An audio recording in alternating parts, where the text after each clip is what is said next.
So let's start off by looking at the verb tenses there.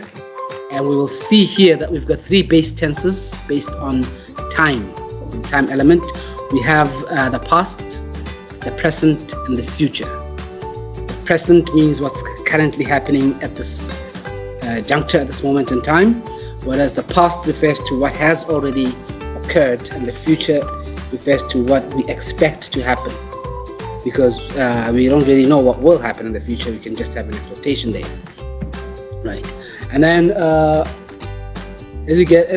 things get a bit more complex, I think we remember that past, present, future from standard 1, standard 2. But beyond that point, we now have to go in and say each of these base tenses can be subcategorized to imply what's called a simple tense, a continuous or progressive tense, a perfect tense, and a perfect continuous or perfect progressive.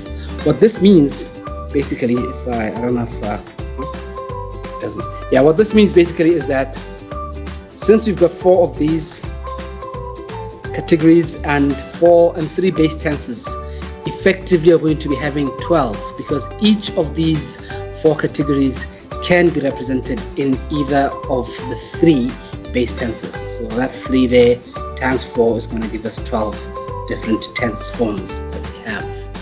That's what we'll be dealing with. So let us start with the simple tenses. Simple tense denotes events that occur or happen on a habitual basis or are in a state. Right. For instance, here's some very basic examples using simple tenses. There's your past simple tense, where we have an example like the dog was sick or it rained yesterday. You see there that we use the past tense. It's a very basic one, that's why it's called simple. And then the present tense there, we see that the verb is in its infinitive state, or if it's not in its infinitive state, it would be in its infinitive state with an... Okay, let me not complicate things, let me just leave it at that.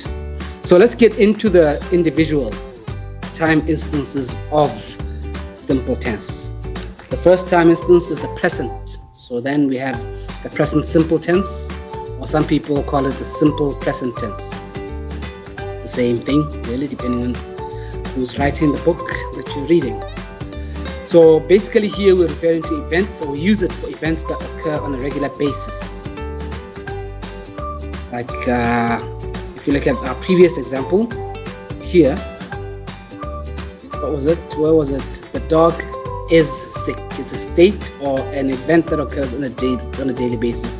She goes to the market. It simply implies that it's something that you can do on a daily basis. It rains every day. To rain is something that can happen on a daily, on occasion, repeatedly, regularly. Well, again, like we said, it could also represent a state. The dog is sick currently. Okay? And then again, we can see here that the present simple tense can also be used to represent or to talk about events that will happen in the future. So you can say things like the train leaves at 9 p.m. tonight. Yes. I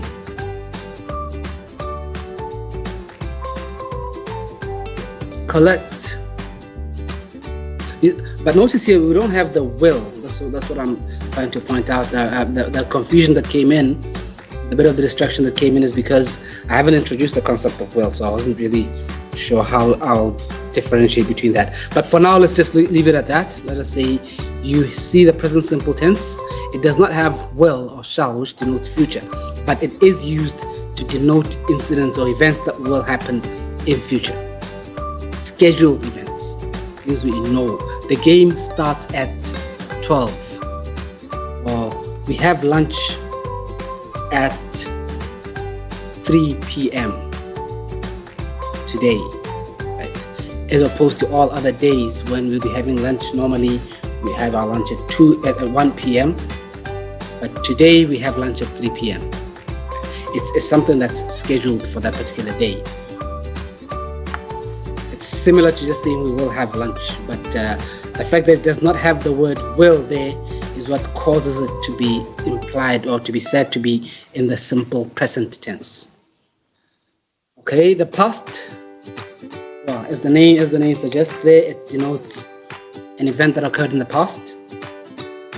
It has started and ended. So events that occur in the past that are regular activities usually, right? Or in events that have started and ended in the past. For instance, if you look at the verb sang here in Kabelo, sang in the school choir. Basically what we're saying here is he used to do that.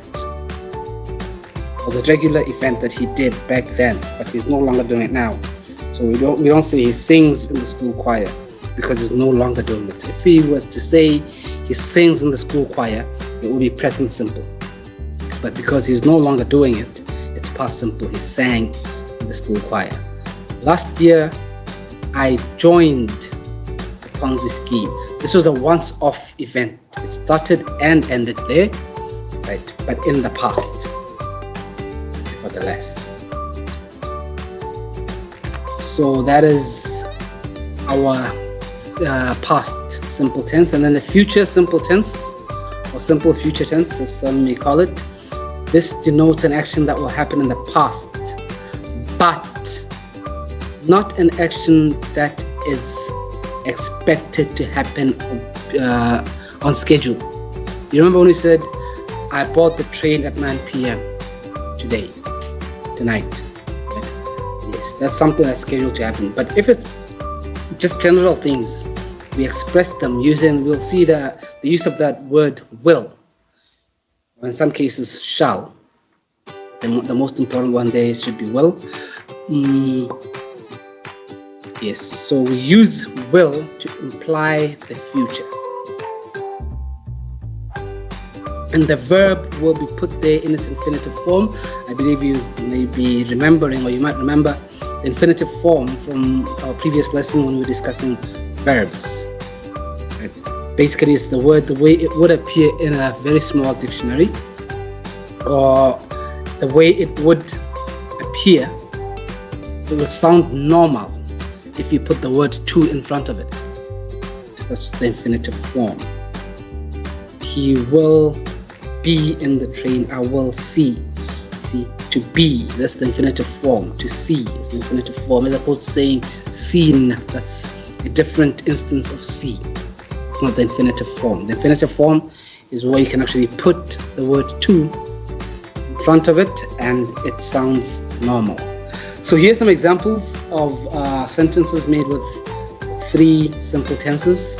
You can see the simple present there. It usually rains, smells. He writes. Actually, after discussing persons, you'll be able to realize that with the simple present tense, we're basically using the infinitive, but the infinitive form of the verb. But depending on the person that's involved, we may have that s at the end. We may have it pluralized or not. So if it's third person, we see that it remains in its infinitive form altogether. Does he write? It does not rain. Whereas if we're using first person, you'd have that little s at the end. But anyway, we'll discuss persons in a few. I think it's in the next lesson or so. So you'll have a better appreciation of that. Like this video and subscribe to this channel for more such content.